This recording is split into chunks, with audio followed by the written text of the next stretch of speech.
있습니다. 그 이집트 왕자 두 번째 이야기, 그 요셉에 관한 그 스토리의 그 주제곡인데요. 제가 어제 말씀을 준비하다가 문득 이 영상이 좀 생각이 나는 겁니다. 그래서 좀 찾아봤는데 사실 좀 화질이 그렇게 좋지 않아요. 이게 되게 오래 나온 거라서 제가 화질 좋은 걸 찾다가 못 찾아서. 근데 이제 이 찬양의 가사가 너무 마음에 와닿는 겁니다. 그래서 제가 가사를 좀 읽어 드리고 오늘 말씀을 좀 시작하려고 하는데요. 제목이 내 길 더 잘하시니라는 그런 제목입니다. 제가 가사를 좀 읽어 드릴까요? 길을 안다고 그렇게 생각했죠. 다 이해할 순 없지만 그 길을 따랐죠. 하지만 이곳 절망의 창살 안에 주 내 마음에 문을 열 때 진실을 깨닫죠. 주는 다 아시죠. 나의 길을, 내 삶을 다 맡깁니다. 내 길 더 잘하시니. 2절 이렇습니다. 해답도 모르는 시험 문제처럼 주님의 뜻을 찾지만 다 알 수 없었죠. 시련의 세월이 내게 준 한 가지, 다 이해 못해도 주 신뢰하는 것. 다 이해 못해도 주 신뢰하는 것. 내 주는 다 아시죠. 나의 길을, 내 삶을 다 맡깁니다. 내 길 더 잘하시. 제가 오늘 이 말씀과 또 이 찬양의 가사가 너무나도 이게 일치하는 것을 제가 좀 보게 됐는데요. 자, 오늘 말씀을 좀 봉독하고 오늘 말씀을 좀 시작했으면 좋겠는데 마태복음 14장 22절에서 33절까지 말씀입니다. 마태복음 14장 22절에서 33절까지 우리 한 절씩 교독하도록 하겠습니다.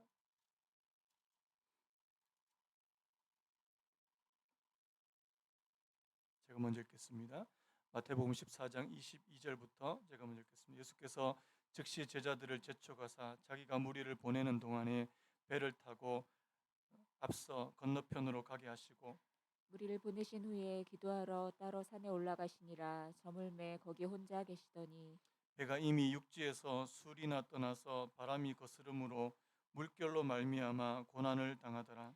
밤 사경에 예수께서 바다 위로 걸어서 제자들에게 오시니 제자들이 그가 바다 위로 걸어오심을 보고 놀라 유령이라 하며 무서워하여 소리 지르거늘 예수께서 즉시 이르시되 안심하라 나니 두려워하지 말라. 베드로가 대답하여 이르되 주여 만일 주님이시거든 나를 명하사 무리로 오라 하소서 하니 오라 하시니 베드로가 배에서 내려 물 위로 걸어서 예수께로 가되 바람을 보고 무서워 빠져가는지라 소리 질러 이르되 주여 나를 구원하소서 하니 예수께서 즉시 손을 내밀어 그를 붙잡으시며 이르시되 믿음이 작은 자여 왜 의심하였느냐 하시고 배에 함께 오름에 바람이 그치는지라. 같이 읽겠습니다.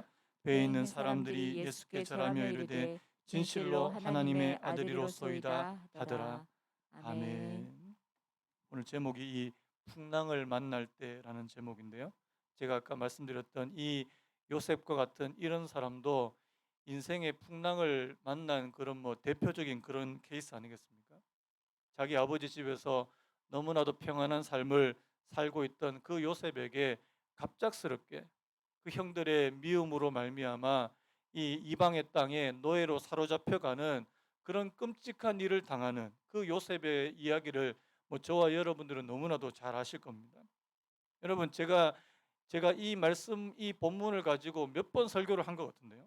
오늘 또 이 말씀을 여러분들과 좀 나누기 원합니다. 예전에 제가 그 홍민기 목사님 이야기도 잠깐 해드린 적이 있는데요. 여러분 너무나도 사역을 잘하셨던 그 목사님이 어느 날 갑자기 이 교회에서 말도 안 되는 일로 인해서 사임을 하게 되고 큰 교회였는데요. 그 교회에 사임한 후에 그 마음의 어떤 응어리와 그 상처가 너무나도 커서 막 이게 상처 가운데 뒹구는 그런 모습을 이렇게 책으로 쓰신 그런 책 내용을 제가 한번 소개해 드린 적이 있습니다. 제가 그 부분을 짧게 한번 읽어 드리고 오늘 말씀 시작하려고 하는데요. 교회 사임 후 엄청난 고통과 아픔의 시간을 보냈다. 가까운 사람들에게 배신당하고 나의 뒤에는 조롱과 무서운 공격들이 있었다. 그래서 정신적으로 영적으로 바닥을 쳤다. 더 이상 내려갈 곳이 없었다. 목사가 바닥을 치면 갈 곳은 기도원밖에 없다. 그래서 기도원을 갔다. 그런데 기도가 잘 될 리가 없다. 그냥 너무 억울해서 분통이 터져 외치기 시작했다. 이게 뭡니까? 새롭게 교회를 찾아온 수많은 젊은이와 초신자들을 생각하며 가슴이 미어졌다. 처음으로 막막했다. 하나님이 나에게 물으셨다. 힘드냐? 억울하냐? 아깝냐? 너 나를 따르는 거 아니었냐? 여러분, 어떤 상황인지 대충 짐작이 가십니까? 여러분, 원래 사역을 너무 잘하셨던 분이에요. 이분이 뭐 미국에서 청소년 사역부터 시작해서 너무너무 사역을 잘하셨던 그런 분이 갑작스럽게 이런 일을 당하니까 이렇게 뭐 주체를 못 하시는 거예요. 여러분, 이게 사역하는 목사님들에게만 해당되는 일일까요? 여러분, 우리의 삶에도 한 치 앞을 잘 알지 못하는 게 우리의 삶이고 우리의 인생이라는 것은 뭐 여러분들 너무너무 잘 아시는 부분 아닙니까? 뭐 저도 이번에 이게 이렇게 갑작스럽게 이렇게 정하게 될 줄 저도 솔직히 몰랐거든요. 그런데 이 마음에 또 이게 빨리 이게 뭔가를 결정해야 될 때라는 그런 생각이 막 들고, 이게 또 뭔가 또 교회 안에서 이런 또 불미스러운 일이 일어날까 하는 그런 두려움이 제 마음속에 막 찾아오는 겁니다. 여러분, 모든 일이 순조롭게 진행되는 것 같다가도 갑작스럽게 풍랑을 만나는 거. 여러분, 이거는 모든 사람들이 다 겪을 수 있는 그런 일이라는 사실입니다. 여러분 잘 아시는 그 사도행전 27장 13절 말씀이요.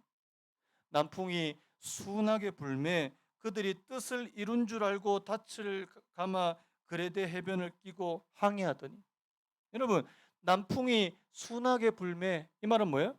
이제 모든 일이 다 순조롭게 진행되겠구나, 그거 아닙니까? 그래서 배를 띄웠어요. 그런데요, 14절에 바로 14절에 이런 말씀이 있습니다. 얼마 안 돼요. 섬 가운데로부터 유라굴로라는 광풍이 크게 일었더니. 여러분, 남풍이 순하게 불었어요. 모든 일이 순조롭게 진행될 것 같았어요. 그래서 배를 띄웠는데 얼마 안 돼요.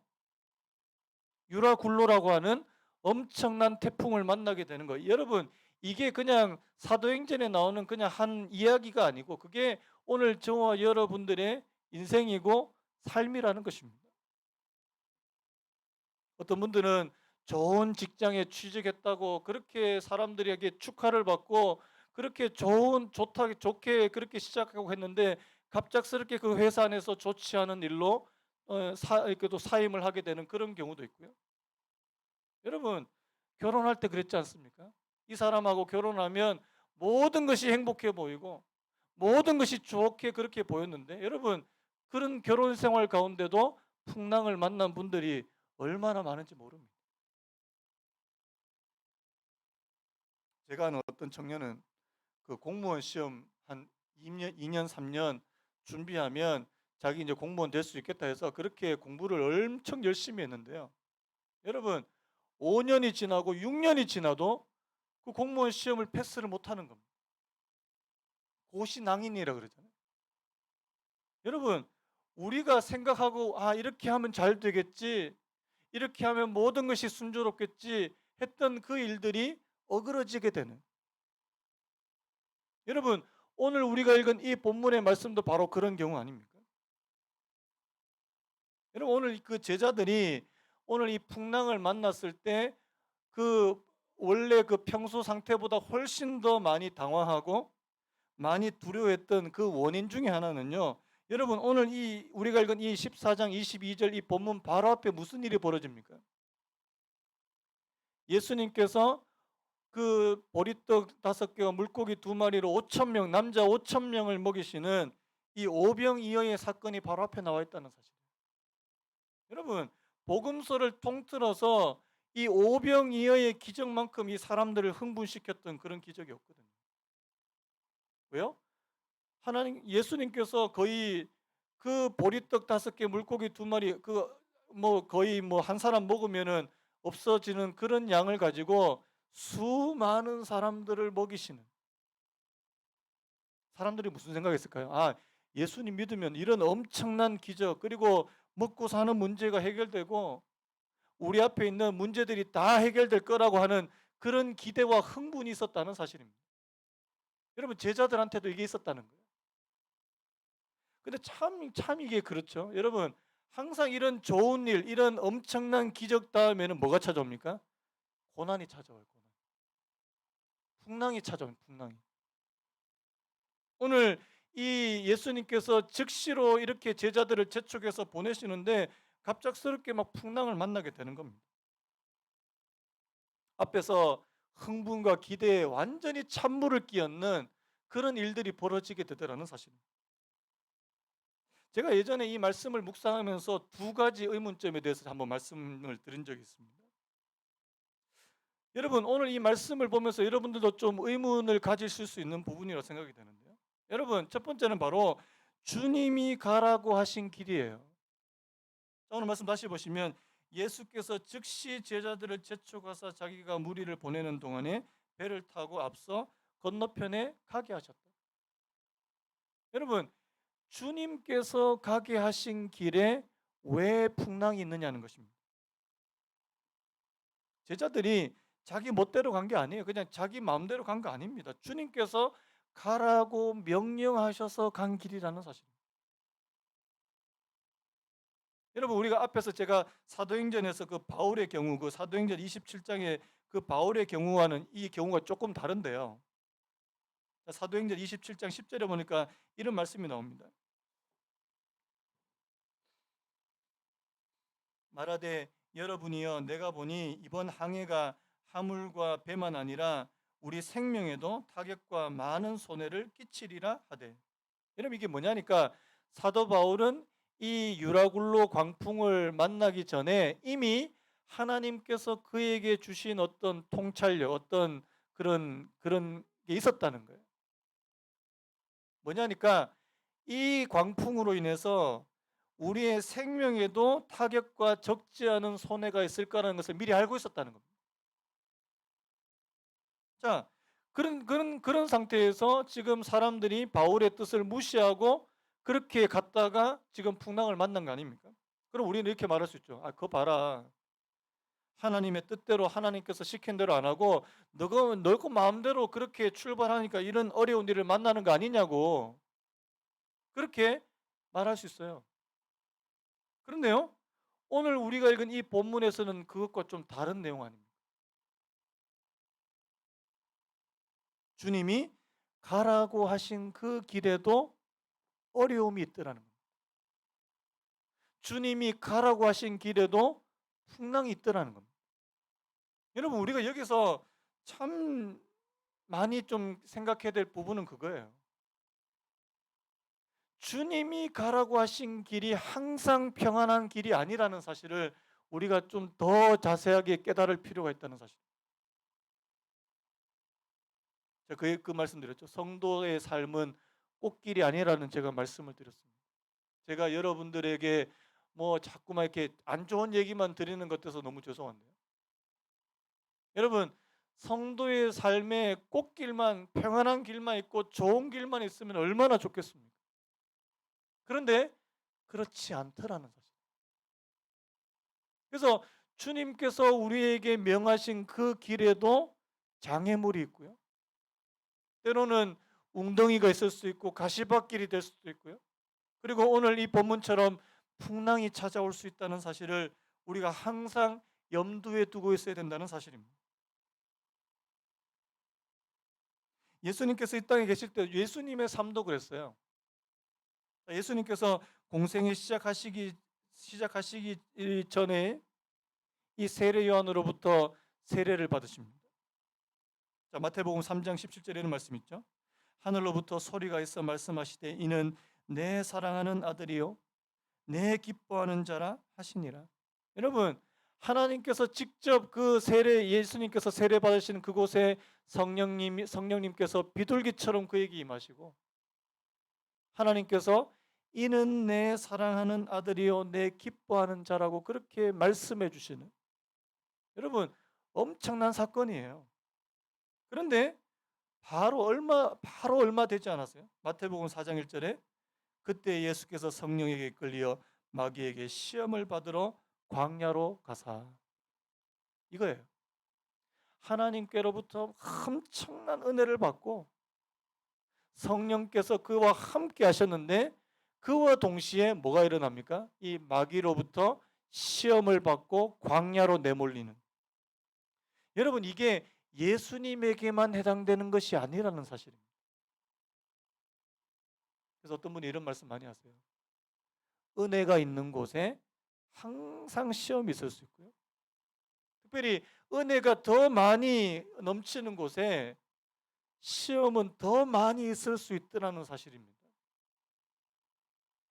그러면 은혜를 안 받으면 되겠네, 뭐 이렇게 생각하시는 분이 있는데 이건 진짜 아니거든요.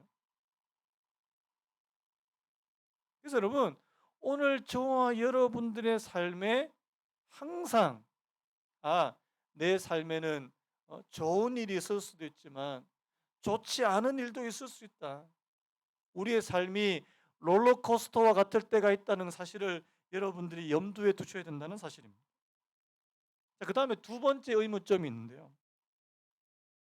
첫 번째 의문점이 뭐냐니까 주님께서 가라고 하신 곳에 왜 풍랑이 찾아왔냐, 이게 첫 번째 의문점이라면, 두 번째 의문점은 뭐냐니까 주님은 제자들의 그 어려움을 아시고도 즉시 달려와서 그를 도와주시지 않는다는 겁니다. 이거 왜 이러냐는 거예요. 자, 한번 보시면요. 자, 제자들이 풍랑으로 고난을 당하는 것을 예수님께서 지금 예수님과 제자들은 따로 떨어져 있는 상태인데요. 예수님이 제자들이 이런 풍랑을 만나서 어려움을 당하는 것을 알고 계셨을까? 자, 오늘 본문 아니지만요. 마가복음 6장에 보시면요. 마가복음 6장 48절에 이런 말씀이 있습니다. 제가 한번 읽어드릴까요? 바람이 거스름으로 제자들이 힘겹게 노젓는 것을 보시고 밤 사경쯤에 바다 위로 걸어서 그들에게 오사 지나가려고 하시며, 자, 바람이 거스름으로 제자들이 힘겹게 노젓는 것을 보셨다, 이렇게 되어 있습니다.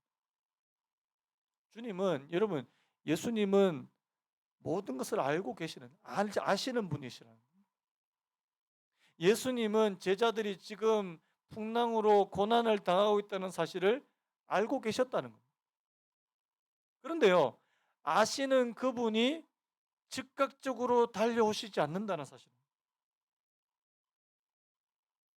우리 부모님들, 우리 어머니들 같은 경우에는 애들이 뭔가 이렇게 넘어져서 다쳐서 울고 있으면은 우리 한국의 엄마들은 아마 거의 빛의 속도로 달려갈 거예요. 그런데 여러분, 주님께서는 오늘 그렇게 하지 않으시더라는 겁니다. 그 이유가 있더라는 겁니다. 자, 여러분, 오늘 말씀 보시면 밤사경이라는 표현이 나옵니다.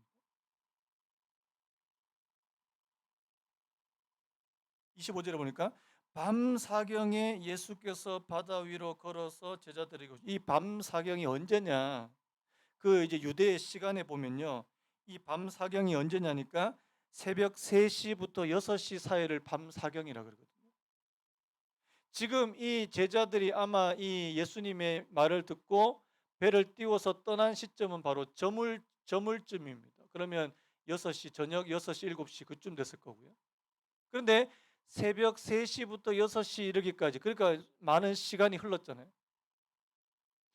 주님께서는 왜 밤사경이 될 때까지 제자들을 도와주시러 그렇게 막 달려오시지 않으셨을까라는 겁니다.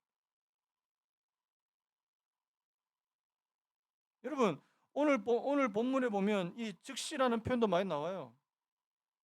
22절에 보니까 예수께서 즉시 제자들을 재촉하세요. 27절에도 예수께서 즉시 이르시되, 31절에도 예수께서 즉시 손을 내밀어. 여러분, 주님께서는 즉시 그들을 도와주실 수 있습니다. 근데 안 도와주시는 거예요. 여기서 우리가 또 한 가지 또 깨달아야 될 부분은 뭐냐니까, 여러분, 우리가 주님의 도움을 요청해도 주님께서 즉시 도와주시지 않을 때는요, 거기에는 주님의 계획과 목적이 있더라는 사실입니다.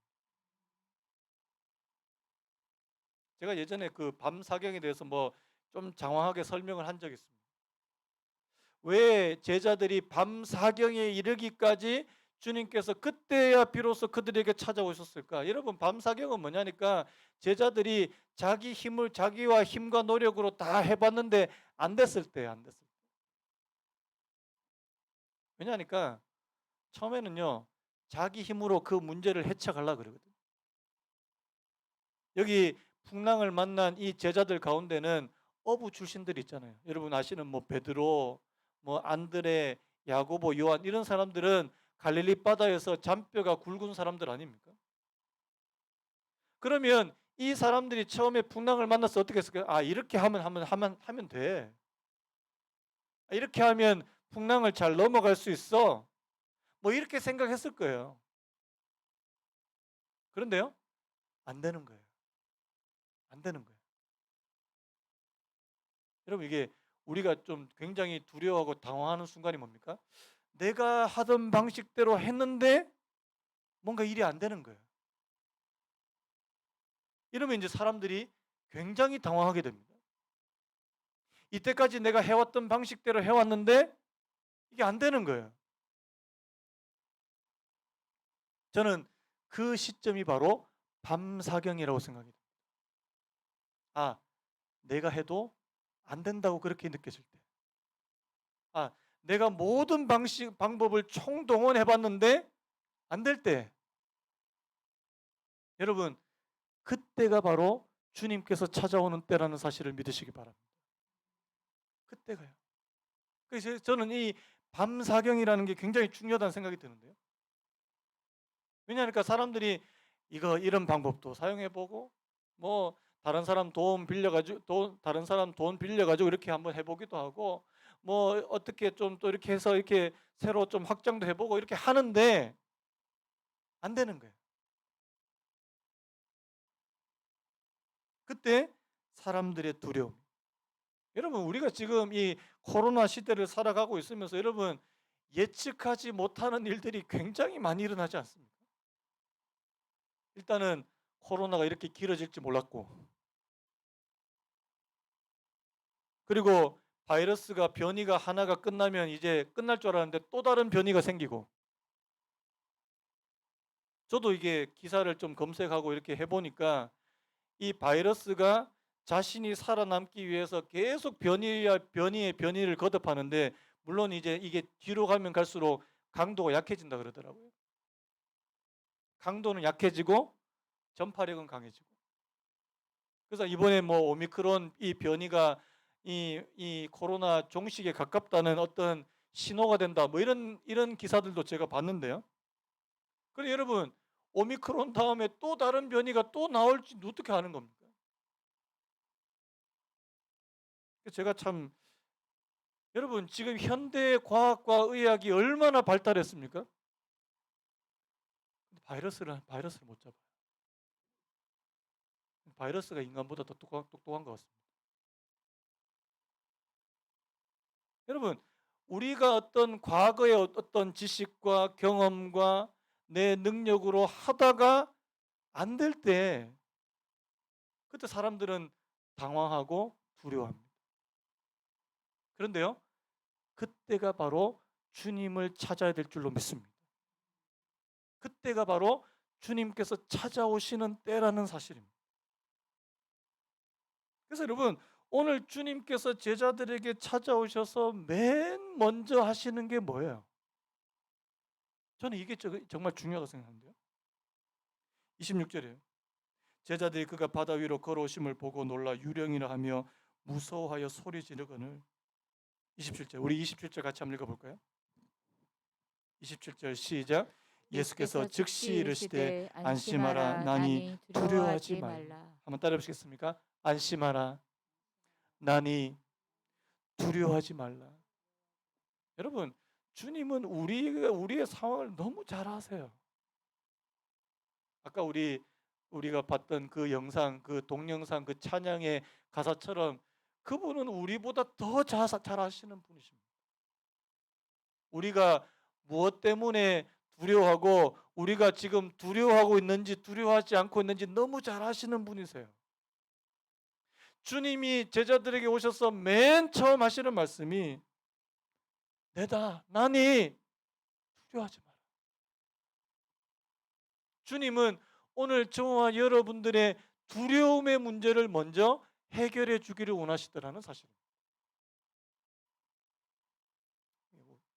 저를 비롯한 많은 분들이 여러분 항상 두려움에 노출되어 있는 거예요. 조금만 일이 어떻게 이렇게 내가 예측했는 대로 안 돌아가면 뭐 엄습하는 것은 두려움이에요. 내가 계획했는 대로 잘 진행되지 않으면 우리에게 가장 먼저 찾아오는 감정은 바로 이 두려움이라는 사실입니다. 주님은 이 두려움을 해결해 주기를 원하시는 분이시라는 사실. 저처럼 저도 겁이 많고요. 얼마나 겁이 많은지. 뭐 조금 일이 벌어지면 이렇게 막 당황을 해가지고 막 얼굴이 막 불그락불그락하고 아직까지도 그렇습니다. 그럴 때마다 주님께서 저희들에게 찾아오셨어요. 나니 두려워하지 마라. 안심하라. 여러분, 이 주님을 오늘 저와 여러분들이 매일 만나시기를 원합니다. 왜? 매일매일 우리에게 두려워할 만한 일들은 너무나도 많이 찾아오기 때문에. 제가 어제 어떤 기사를 좀 보게 됐는데요. 미국의 미스 USA 그렇게 뽑힐 정도로 미모나 학식이 아주 출중한 어떤 흑인 여성인데요. 이 여성이 항상 웃고 있어요. 항상 그 사진을 보면 너무너무 아름다운데 미소가 너무너무 아름다운. 뭐 법대를 졸업하고 변호사 일을 하고 아주 또 똑똑하고. 그런데요, 이 여인이 뭐를 앓고 있었냐니까 고기능성 우울증을 앓고 있었대요. 고기능성. 여러분, 저는 또 고기능성 우울증이라는 말 처음 들어보거든요. 고기능성 우울증이라는 건 뭐냐니까 겉으로 보기에는 하나도 우울해 보이지 않는다는 거예요. 심지어는 자기 가족들도 이 여성이 우울증을 앓고 있다는 사실을 모를 정도로요. 겉으로는 완벽해 보일 정도로 밝고 사교적이고 또 일도 잘 처리하고 다른 사람들 배려하고. 그런데요, 속으로는 너무너무 우울한 거예요. 이 여성이 결국에 60층 되는 건물에서 뛰어내렸습니다. 그래서 그게 지금 뭐 기사가 많이 돌고 있더라고요. 여러분, 왜 그렇습니까? 그 안에 그 사람을 일으켜 세워줄 힘이 없는 거예요, 더 이상. 겉으로 보기에는요, 너무너무 밝아요. 그런데요, 그 속에는 우울이 있고 두려움이 여전히 있더라는 사실. 뭐 요즘 어떤 다른 표현을 보니까 가면 우울증이라는 표현도 쓰더라고요. 가면을 쓰고 있는 거죠. 여러분, 우리의 내면에 우리 안에 주님께서 찾아오셔야 될 줄로 믿습니다.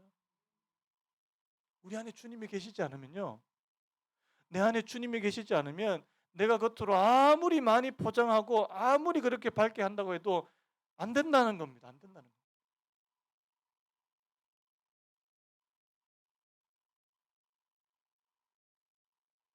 주님께서 오늘 저와 여러분들의 이 제자들의 두려움의 문제를 먼저 해결해 주시죠. 그리고요, 오늘 이 주님께서 제자들에게 이 풍랑의 상황에서 이 제자들을 강하게 훈련시키시는 또 목적을 우리가 좀 발견하게 됩니다. 여러분, 지금 이 제자들은 주님의 훈련 프로그램 안에 있다는 사실입니다. 어떻게 해요? 지금 주님 없이 그들이 배를 타고 가다가 풍랑을 만난 겁니다. 이럴 때 이 제자들이 어떻게 대처할 거냐는 거예요. 여러분, 오늘 저희들도 이런 상황이 되면 누구나 여기 있는 제자들처럼 그렇게 할 거예요. 누구나 제자들처럼 혼비백산하고. 근데 여러분 오늘 여기서 자 주님이 그들에게 찾아오셨을 때 자 보십시오. 27절에 안심하라 나니 두려워하지 말라 다음에 바로 베드로가 뭐라고 대답합니까? 베드로가 대답하이르되 주여 만일 주님이시거든 나를 명하사 무리로 오라 하소서 하니. 저는 이게 참 중요하다고 생각해요. 여러분 그러니까 얼마 전에 바로 방금 전까지 두려웠어요. 방금 전까지 막 혼비백산하고 그런 상황이었는데 자 주님이 주님이 오셨다 안심하라 그러니까 베드로가 당장 하는 말이 뭐예요? 만일 주님이시거든 나를 명하사 무리로 오라 하소서. 자 다른 제자들은 뭐 하고 있었을까요? 여러분 지금 베드로가 이런 말을 하고 있을 때 다른 제자들은 뭐 하고 있었을까요? 그 구석에서 아마 부들부들 떨고 있었을 거예요. 아마. 그러면서 무슨 생각이 됐을까요? 아니 베드로 저 사람은 왜 저렇게 저런 거 하냐고. 근데 그게 아니라는 거예요. 여러분 지금 이 베드로는 이 풍랑의 상황에 자신의 믿음이 한 단계 더 성장할 수 있도록 지금 도전하고 있더라는 사실입니다. 이거 너무 중요한 거 아닙니까? 여러분 우리는 그냥 이 두려운 일만 빨리 좀 해결되고 빨리 이것만 해결되면 좋겠다. 그게 아니고요. 이런 상황 가운데 내가 한 단계 더 성장할 수 있느냐? 베드로가 뭐라고 말하니까 주님이시거든 나를 오라서 무리로 한번 걸어오게 그렇게 명해 주십시오. 주님은 또 와라 이러십니다. 물론 베드로가 또 그 풍랑을 보고 물에 빠지는 일이 있지만 저는 여러분 이 베드로의 이 도전이 바로 믿음에서부터 나오는 도전이라고 믿습니다. 왜요? 그가 그 풍랑에서 그냥 두려움만 해결되는 것으로 끝나지 않았기 때문이에요. 사실. 여러분 오늘 저와 여러분들에게 이 도전이 필요할 줄로 믿습니다. 도전이. 하나님 내가 비록 믿음이 부족하고 나는 두려움도 많은 사람이지만 주님께서 내게 명하실 때 내가 한 걸음이라도 더 앞으로 전진할 수 있는 여러분 아마 베드로가 물 위로 걸어라 했을 때 한두 발자국밖에 못 걸었을 거예요. 많이 못 걸었을 거예요. 그런데요 그 한두 발자국이 베드로를 전진시키는 거 아니겠습니까? 베드로를 성장시키는 거 아니겠냐고. 여러분 오늘 저와 여러분들에게 이 믿음의 성장이 있기를 축복합니다. 저도요. 목사인 저도 믿음의 성장이 있고요. 우리 사랑하는 성도님들도 이런 두려운 상황 가운데 믿음의 성장이 있기를 축복합니다. 저는 이 베드로를 보면서 부럽다는 생각도 들었어요.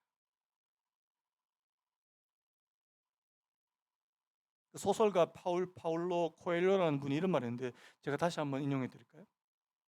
배가 항구에 있을 때 가장 안전하지만 항구에 머물러 있기 위해서 배가 존재하는 것은 아니다. 저는 이게 너무너무 이게 좋은 말이라는 생각이 들어요. 여러분 배가 항구에만 있으면은 풍랑을 만날 일도 없고 배가 깨질 일이 없어요. 그런데 여러분 배가 항구에만 머물러 있기 위해서 존재하는 게 아니잖아요. 그러면 그건 배가 아니죠. 그거는. 여러분 오늘 저와 여러분들의 믿음도 도전이 없이는 안 된다는 겁니다. 성장하지 않더라는 겁니다. 때로는 깨져보기도 하고 때로는 풍랑을 만나보기도 하고 그런데 거기서 다시 일어나기도 하고 여러분 거기서 성장이 이루어질 줄로 믿습니다.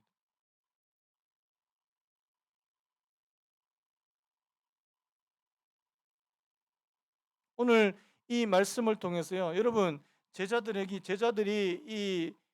이 베드로가 믿음이 성장했다는 것을 좀 알 수 있는 부분 그리고 제자들의 믿음이 좀 성장했음을 알 수 있는 부분이 뭐냐니까 바로 예수님이 어떤 분이신가라는 것을 더 깨닫게 됐다는 사실. 33절에요.